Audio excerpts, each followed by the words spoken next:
வணக்கம். இன்னைக்கு நாம ரொம்பவும் ஆழமான, அதே சமயம் கொஞ்சம் மர்மமான ஒரு விஷயத்த பத்தி விரிவாக பேசப் போறோம். ஆமாம். உங்க கையில பிம் வான் லோமெல் எழுதிய உயிருக்கு அப்பாற்பட்ட உணர்வு அப்படிங்கிற ஒரு புத்தகம் இருக்கு. Consciousness beyond life. இதோட மையமான கேள்வி ரொம்ப எளிமையானது, ஆனா பதில் சொல்றது தான் ரொம்ப கடினம். நம்ம மூளை வேலை செய்யாதப்போ, அதாவது ஒரு இதய துடிப்பு நின்னு மருத்துவ ரீதியா நம்ம இறந்துட்டோம்னு சொல்ற ஒரு சமயத்துல நம்மால தெளிவான உணர்வோட இருக்க முடியுமா? இதுதான் மில்லியன் டாலர் கேள்வி. இந்த புத்தகம் முழுக்க முழுக்க மரணத்தின் அருகாமை அனுபவங்கள், அதாவது நியர் டெத் எக்ஸ்பீரியன்சஸ் NDE பத்தின ஒரு அறிவியல் ஆய்வு. சரி. வெறும் கதைகளை தாண்டி இதுக்கு பின்னாடி என்ன அறிவியல் இருக்குன்னு தோண்டி பார்க்க போறோம். ஆமாம். இதுல முக்கியமா நாம கவனிக்க வேண்டியது, இது வெறும் கதைகளின் தொகுப்பில்ல. டாக்டர் பிம் வான் லோமெல் ஒரு இதய நோய் நிபுணர். ஆமாம், கார்டியாலஜிஸ்ட். அவரும் அவரோட குழுவும் நெதர்லாண்டுல ஒரு மிகப்பெரிய தொலைநோக்கு ஆய்வை நடத்தினாங்க. ப்ராஸ்பெக்டிவ் ஸ்டடின்னு சொல்லுவாங்க. அதாவது சம்பவம் நடந்த உடனேயே தகவல்களை சேகரிச்சாங்க. மிகச்சரி. இதய நிறுத்தம் ஏற்பட்டு அப்புறம் மீண்டு வந்த 344 நோயாளிகள் கிட்ட இந்த ஆய்வை செஞ்சாங்க. இப்போ இருக்கிற மருத்துவ அறிவியல் என்ன சொல்லுதுன்னா, இதயம் நின்ன 5-10 நிமிஷத்துல மூளைக்கு ரத்த ஓட்டம் நின்னுடும், மூளை செல்கள் சாக ஆரம்பிச்சிடும்.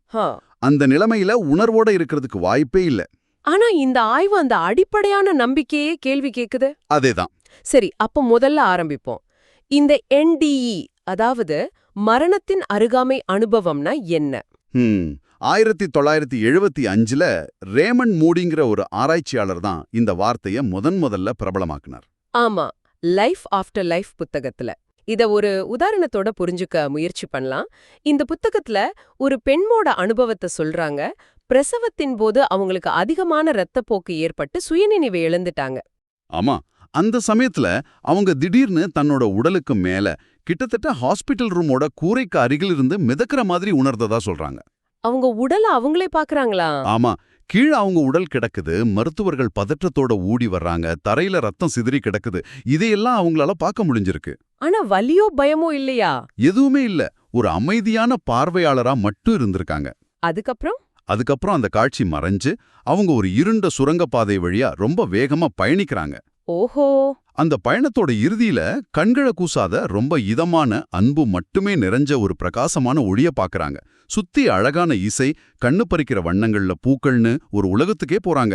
அங்க கோகனபடியும் சந்திக்கிறாங்களா? அங்க ஒரு உருவம் அவங்கள வரவேற்று பேசுது.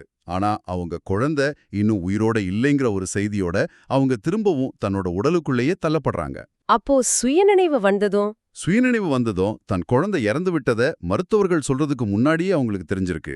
இது கேட்கவே ஆச்சரியமா இருக்கு. ஆனா இது மாதிரி ஒருத்தர் 2 பேர் சொன்னா அது அவங்களோட மனப்பிரமைன்னு சொல்லிடலாம். இது பரவலா நடக்குதா? இதுதான் சுவாரஸ்யமான விஷயம். இது ரொம்ப பரவலா நடக்குது. சொல்லப்போனா மரணத்தோட விளிம்புக்கு போனா மட்டும்தான் இந்த அனுபவம் வரணும்னு இல்ல. அப்படியா? சில சமயம் ஒரு பயங்கரமான கார் விபத்து நடக்க போற நொடியில அல்லது மலையிலிருந்து விழப்போற சமயத்துல கூட சிலருக்கு இந்த NDE மாதிரியான அனுபவங்கள் ஏற்பட்டிருக்கு. இத ஃபியர் டெத் எக்ஸ்பீரியன்சஸ்னு சொல்றாங்க. ஆச்சரியமா இருக்கு. ஏன், சில சமயம் தீவிரமான மன அழுத்தம், தியானம், தனிமையில கூட இது பதிவாகிருக்கு. ஒரு நிமிஷம், இது ஒரு முக்கியமான புள்ளி. சொல்லுங்க. ஏன்னா பொதுவா இதுக்கு என்ன காரணம் சொல்லுவாங்கன்னா, மூளைக்கு ஆக்சிஜன் போகாததால வர்ற மாய தோற்றம்னு சொல்லுவாங்க. ஆனா நீங்க சொல்ற மாதிரி மன அழுத்தத்துல இருக்கும்போதோ இல்ல ஒரு விபத்த மயிரிழையில தவிர்க்கும் போதோ மூளைக்கு ஆக்சிஜன் குறைபாடு ஏற்படாது. அப்ப அந்த ஆக்சிஜன் குறைபாடு கோட்பாடு இங்க அடிபட்டு போகுதே. மிகச்சரியா சொன்னீங்க. அதுதான் இந்த விஷயத்தை இன்னும் சிக்கலாக்குது. காரணம் அதை விட ஆழமான ஒண்ணா இருக்கணும். சரி, இந்த அனுபவங்கள்ல சில பொதுவான கூறுகள் திரும்ப திரும்ப வருதுன்னு சொல்றாங்களே, அது என்ன? ஆமா, ப்ரூஸ் கிரேசன் போன்ற ஆராய்ச்சியாளர்கள் இத 4 வகையா பிரிக்கிறாங்க. அறிவாற்றல், உணர்ச்சி, அமானுஷ்யம் மற்றும் ஆழ்நிலைன்னு. ஆனா பொதுவான சில கூறுகள் இருக்கு. முதல்ல நீங்க சொன்ன மாதிரி உடலுக்கு வெளியே இருக்கும் அனுபவம், அவுட் ஆஃப் பாடி எக்ஸ்பீரியன்ஸ். ஆமா, தன்னோட உடலை விட்டு வெளியே இருந்து பாக்குறது. இது சம்பந்தமா ஒரு சுவாரஸ்யமான சம்பவம் இருக்கு. அறுவை சிகிச்சையின் போது ஒரு நோயாளி மூளை செயலிழந்த நிலையில இருக்கும்போது அறுவை சிகிச்சை நிபுணர் தன்னை யூ பிளடி பேஸ்ட்னு திட்டினதா கேட்டதா பதிவு செஞ்சிருக்கார். அப்படியா? சுயநினைவு வந்ததும் அவர் அத பத்தி கேட்டப்போ அந்த டாக்டர் அதிர்ச்சியாகி ஆமா நான் அப்படி சொன்னேன்னு ஒத்துக்கிட்டார். ஆமா, அந்த டாக்டர் முகத்தை அப்ப பார்த்திருக்கணும். இனிமேல் அவரால இத வெறும் பிரமைன்னு சொல்லவே முடியாது. நிச்சயமா. இது மாதிரி பல சம்பவங்கள் இருக்கு. அடுத்ததா சுரங்கப்பாதை பயணம், பிரகாசமான ஒளி. அப்புறம் ஏற்கனவே இறந்து போன உறவினர்கள் அல்லது நண்பர்களை சந்திக்கிறது. கரெக்ட். அவங்க இவங்கள அன்போட வரவேற்கிறாங்க. அப்புறம் அந்த வாழ்க்கையை திரும்பி பார்த்தல்னு ஒன்று சொல்லுவாங்களே. ஆமா, இதுதான் ஒருவேளை இந்த அனுபவத்தோட மிக ஆழமான பகுதியா இருக்கலாம். இத கடந்த கால மீள்பார்வைன்னு சொல்லலாம். Life review. அவங்களோட வாழ்க்கை முழுதும் பிறந்ததிலிருந்து அந்த நொடி வரைக்கும் ஒரு திரைப்படம் மாதிரி கண் முன்னாடி ஓடும். ஆனா இதுல ஒரு முக்கியமான வித்தியாசம் இருக்கு. என்னது? அந்த நிகழ்வுகளை அவங்க பார்வையிலிருந்து மட்டும் பார்க்க மாட்டாங்க. அந்த நிகழ்வுகளான பாதிக்கப்பட்ட மற்றவர்களோட பார்வையிலிருந்தும் அதை உணர்வாங்க. என்ன சொல்றீங்க? அதாவது நான் ஒருத்தரை காயப்படுத்தியிருந்தா அந்த வலியை நான் உணர்வேனா? அதேதான். நீங்க ஒருத்தருக்கு கொடுத்த ஒவ்வொரு அவுன்ஸ் வலியையும் ஒவ்வொரு அவுன்ஸ் மகிழ்ச்சியையும் நீங்களே உணர்வீங்க. இது வெறும் நினைவுகளின் தொகுப்பு இல்ல. இது ஒரு தார்மீக கணக்கீடு மாதிரி இருக்கு. ஆமா, ஒரு தீவிரமான தார்மீக கணக்கீடு. இந்த அனுபவத்துக்கு பிறகு நல்ல வாழ்க்கை என்பதோட அர்த்தமே பலருக்கும் மாறிடுது. இதுதான் இந்த அனுபவத்தோட மிக சக்தி வாய்ந்த பாடம். இதுக்கு பிறகு ஒரு எல்லையை அல்லது தடைய பாப்பாங்க. அதை கடந்தா உடலுக்கு திரும்ப முடியாதுன்னு அவங்களுக்கு உள்ளுணர்வு சொல்லும். கடைசியா அவங்க விருப்பத்துக்கு மாறா. ஆமா, விருப்பத்துக்கு மாறா திரும்பவும் உடலுக்குள்ள தள்ளப்படுவாங்க. அந்த அமைதியான அன்பு நிறைந்த உலகத்தை விட்டு திரும்பவும் இந்த வலியும் சத்தமும் நிறைஞ்ச உடலுக்குள்ள வர்றது பெரும் ஏமாற்றமா இருந்ததா பலரும் சொல்றாங்க. இதுல பிறவியிலேயே பார்வையற்ற விக்கின்ற பெண்ணோட அனுபவம் பத்தி புத்தகத்துல சொல்லியிருக்காங்களே, அதான் நம்பவே முடியாத ஆச்சரியம். ஆமா, அதுதான் இந்த முழு விவாதத்தோட உச்சகட்டம். விக்கிக்கு பிறவியிலிருந்தே பார்வை கிடையாது. அவங்களுக்கு நிறங்கள்னா என்ன, வெளிச்சம்னா என்ன, உருவங்கள்னா என்னன்னே தெரியாது. சரி. ஒரு கார் விபத்துக்கு பிறகு கோமாவில் இருந்தப்போ அவங்களுக்கு ஒரு NDE ஏற்பட்டிருக்கு. அவங்க சொல்றாங்க, நான் என் உடலுக்கு மேல மிதந்துட்டு இருந்தேன். என்னோட அடர்த்தியான முடிய, என்னோட திருமண மோதிரத்தை, என்னோட உருவத்தை நான் பார்த்தேன். ஒரு நிமிஷம், இது எப்படி சாத்தியம்? அவங்களுக்கு பார்க்கறதுன்னு என்னன்னே கூட தெரியாதே. தெரியாது. பார்வைங்கிற ஒரு கருத்தே அவங்க மூளையில பதிவாகி இருக்காதே. அப்புறம் எப்படி அவங்க உருவத்தை பார்த்ததா சொல்ல முடியும்? இதுதான் அந்த முழு விஷயத்தோட மிகப்பெரிய புதிரா இருக்கு. இதுக்கு மருத்துவ உலகத்துல பதில் இல்ல. சரி, இப்போ நம்மளோட சந்தேக புதிய கொஞ்சம் தட்டி எழுப்புவோம். இந்த கதைகளை கேட்கும்போது நம்ப முடியாத ஆச்சரியமா இருக்கு. ஆனா இதெல்லாம் வெறும் மூளையோட தந்திரம்னு சொல்லி ஒதுக்கிட முடியாதா? அதாவது அறிவியல் வட்டாரத்துல இத பத்தி என்ன சொல்றாங்கன்னு கேக்குறீங்க. ஆமா, மூளைக்கு ஆக்சிஜன் பற்றாக்குறை, அறுவை சிகிச்சையின் போது கொடுக்கிற மருந்துகளோட பக்க விளைவுகள், இல்லனா சாக போறோமேங்கிற பயத்துல வர்ற உளவியல் எதிர்வினைகள்னு பல கோட்பாடுகள் இருக்கு. ஆனா பிரச்சனை என்னன்னா, இந்த கோட்பாடுகள் NDEயோட எல்லா அம்சங்களையும் விளக்கல. உதாரணத்துக்கு ஆக்சிஜன் குறைபாடு ஏற்பட்டா அது பொதுவா ஒருவிதமான குழப்பத்தையும் நினைவிழப்பையும் தசை இழுப்பு நோயையும் தான் ஏற்படுத்தும். ஆனா NDE அனுபவிச்சவங்க என்ன சொல்றாங்க? அவங்க ரொம்ப தெளிவா இருந்ததா சொல்றாங்க. முன்ன போதையும் விட மிக தெளிவான மேம்பட்ட உணர்வோட தர்க்க ரீதியான சிந்தனையோட இருந்ததா சொல்றாங்க. இது அந்த கோட்பாட்டுக்கு நேர் எதிரா இருக்கு. அப்போ அந்த வாதம் செல்லாது. இங்கேதான் பிம் வான் லோமல்லோட டச் ஆய்வு முக்கியத்துவம் பெறுது. ஆமா, அது ஒரு தொலைநோக்கு ஆய்வு. அதாவது சம்பவம் நடந்த சில நாட்களுக்குள்ளே தகவல்களை சேகரிச்சாங்க. பல வருஷத்துக்கு அப்புறம் ஞாபகம் படுத்தி சொல்ற கதைகளை விட இது நம்பகமானது. மிகச்சரியா. அந்த ஆய்வுல இதய நிறுத்தம் அடைஞ்ச 344 பேர்ல 18% பேர், அதாவது 62 பேர். ஆமா, 62 பேர் தங்களுக்கு NDE ஏற்பட்டதா சொன்னாங்க. ஆனா ஆச்சரியமான முடிவு என்னன்னா, NDE ஏற்பட்டவங்களுக்கும் ஏற்படாதவங்களுக்கும் இடையில மருத்துவ ரீதியா எந்த வித்தியாசமும் இல்ல. ரணபயம் இருந்துச்சுன்னு எந்த ஒரு மருத்துவ அல்லது உளவியல் காரணிக்கும் NDE ஏற்படுறதுக்கும் புள்ளிவிவரப்படி எந்த சம்பந்தமும் இல்ல. அப்போ ஒரே மாதிரி மருத்துவ நிலையில இருந்தும் ஏன் சிலருக்கு மட்டும் அந்த அனுபவம் ஏற்பட்டுச்சுன்னு விளக்க முடியல. இதுதான் $1 மில்லியன் கேள்வி. மிக முக்கியமான முரண்பாடு இதுதான்.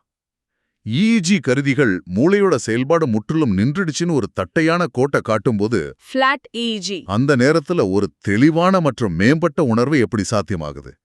இது தற்போதைய மருத்துவ அறிவியலுக்கு அப்பாற்பட்டதா இருக்கு. சரி, ஒருத்தர் மரணத்தின் விளிம்பு வரைக்கும் போயிட்டு வர்றார். அந்த அதிர்ச்சி அவங்கள மாத்த போதுமே. இந்த NDE அனுபவம் மட்டும்தான் அவங்க வாழ்க்கைய மாத்துச்சுன்னு எப்படி உறுதியா சொல்ல முடியும்? ரொம்ப நல்ல கேள்வி.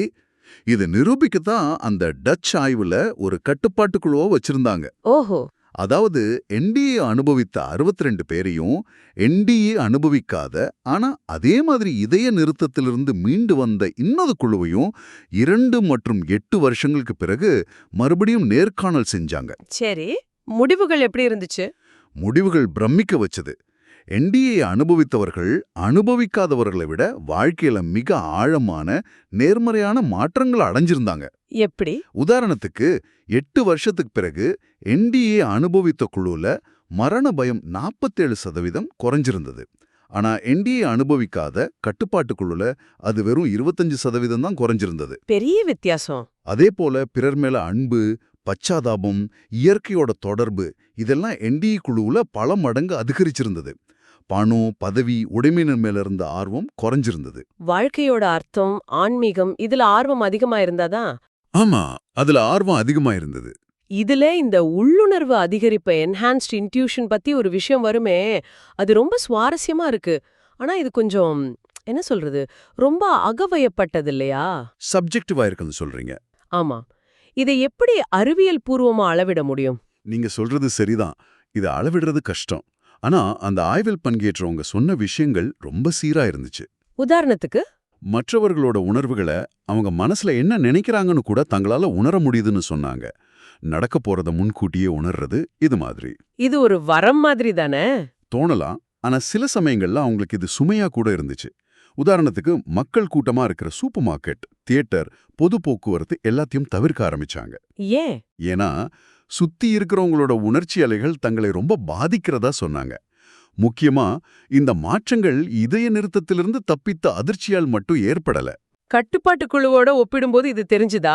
ஆமா, என்டிஇ அனுபவிக்காத மற்றவர்களுடன் ஒப்பிடும்போது இந்த மாற்றங்கள் என்டிஇ அனுபவத்தால் மட்டுமே ஏற்பட்டன என்பது தெளிவா தெரிஞ்சது. இவையெல்லாம் நம்மள ஒரு பெரிய கேள்விக்கு கொண்டு வருது. அப்போ உணர்வுங்கிறது மூளையால உருவாக்கப்படுற ஒரு விஷயம் இல்லையா? அப்போ மூளைனா என்ன? ஒருவேளை நம்ம மூளை ஒரு வானொலி பெட்டி மாதிரி வெளியில இருக்கிற உணர்வுங்கிற அலைவரிசையை கிரகணம் செய்யற ஒரு கருவி மட்டும்தானா? அதுதான் வான் லோமல் முன்வைக்கிற புரட்சிகரமான கருத்து. நம்ம மூளை உணர்வை உருவாக்கல, அதை வெளிப்படுத்துது அல்லது வடிகட்டுது. இத விளக்க ஏதாவது ஒப்புமை இருக்கா? இருக்கு. இத விளக்க குவாண்டம் இயற்பியல்ல இருந்து நான் லொக்காலிட்டிங்கிற ஒரு கருத்தை ஒரு ஒப்புமையா பயன்படுத்துறார். நான் லோக்காலிட்டினா என்ன? அது ரொம்ப சிக்கலான விஷயமாச்சே. ஆமாம், ஆனா எளிமையா சொல்ல முயற்சி பண்றேன்.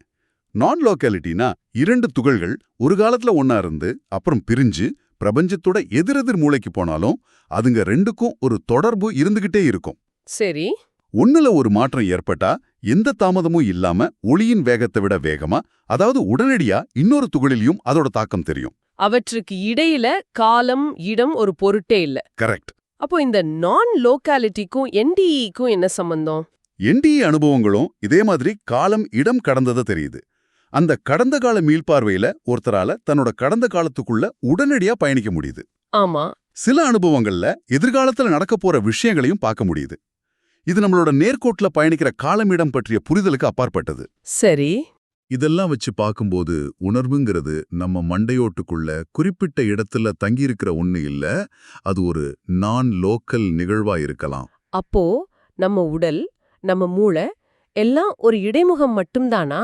ஆமா, அந்த எல்லையற்ற உணர்வோட ஒரு பகுதிய நம்ம அன்றாட வாழ்க்கையில வெளிப்படுத்த உதவுற ஒரு இன்டர்ஃபேஸ் மட்டும்தான். அப்போ இதயம் நின்னு மூளை வேலை செய்யாதப்போ அந்த இடைமுகம் தற்காலிகமா அணைக்கப்படுது, ஆனா உணர்வு தொடர்ந்து இருக்குது. ஒருவேளை இன்னும் விரிவான வடிவத்துல கூட இருக்கலாம். அதுதான் இந்த கருத்தோட சாரம். ஆமா. இன்னைக்கு நாம பேசின விஷயங்கள், மரணத்தின் அருகாமை அனுபவங்கள் வெறும் கற்பனைகளோ கனவுகளோ இல்ல, அது உண்மையிலேயே மக்களின் வாழ்க்கையை மாற்றுற ஆழமான நிகழ்வுகள்னு காட்டுது. நிச்சயமா.